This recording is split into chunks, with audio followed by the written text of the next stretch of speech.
I'd like you all to meet Bob. Oh, sorry, wrong Bob. That's not quite the Bob that I meant, although he is nicely Halloween themed. What I actually meant was this Bob. I'm looking around the room, lots of mystified faces.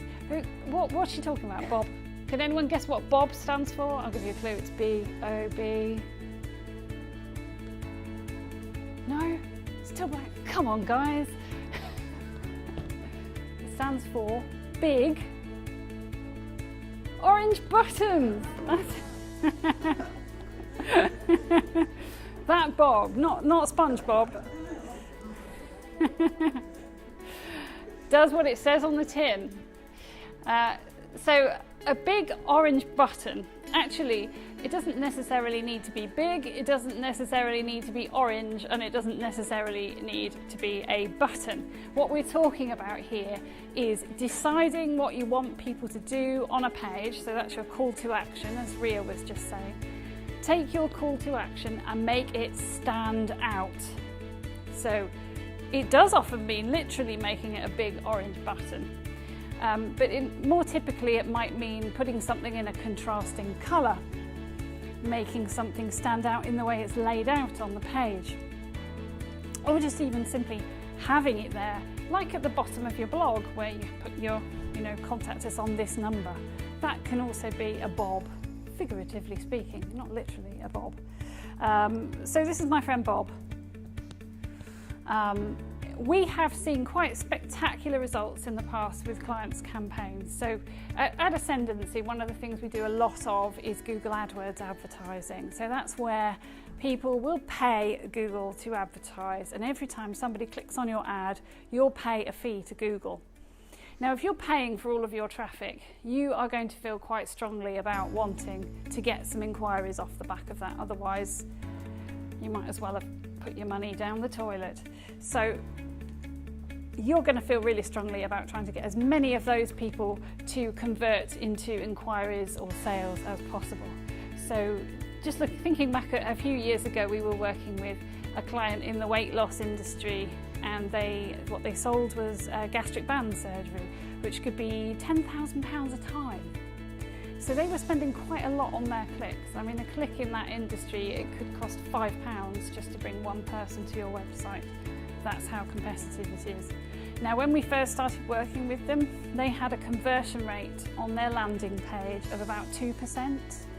And what they had on there was they had 3 buttons. So they had 3 options to get in touch.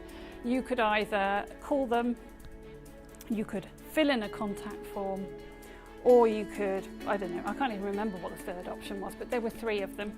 And they were all kind of equally prominent on the page.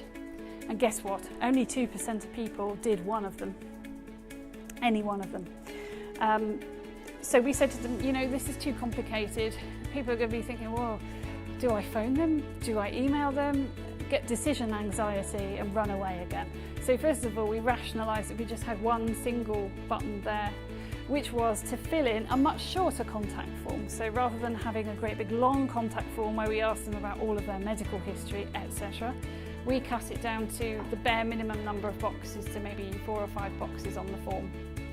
And we made it as simple as possible to fill in, and sure enough, more people clicked on the button to go to the contact form. We got it up to about 5% of visitors would fill in the form. So you can imagine if you're paying £5 a click, then getting 2% of your visitors to fill in a form versus 5% of visitors to fill in a form is going to make a huge difference to the bottom line. We then took it further. So they were clicking on the button to go to the contact form. So we said, well, that's unnecessary. It's an unnecessary extra step. Why not put the contact form on the actual page rather than making people click through to it? Sure enough, up goes the conversion rate again, up to 8% this time, I think it was. So just thinking about, these are the same visitors. There were no additional visitors. They didn't pay any more for their traffic.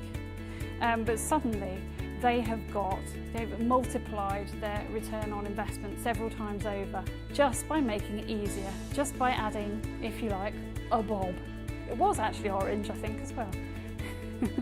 in this case. It's not always orange. Orange sometimes clashes terribly with your colour scheme, but you know, in a way that can be good.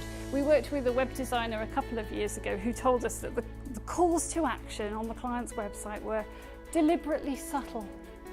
Oh, how lovely, how charming, how very arty, how very difficult for anyone to spot them. That's not the way we do things. I would gladly sacrifice the beauty of the landing page for some more inquiries. I don't know about you, but maybe it's just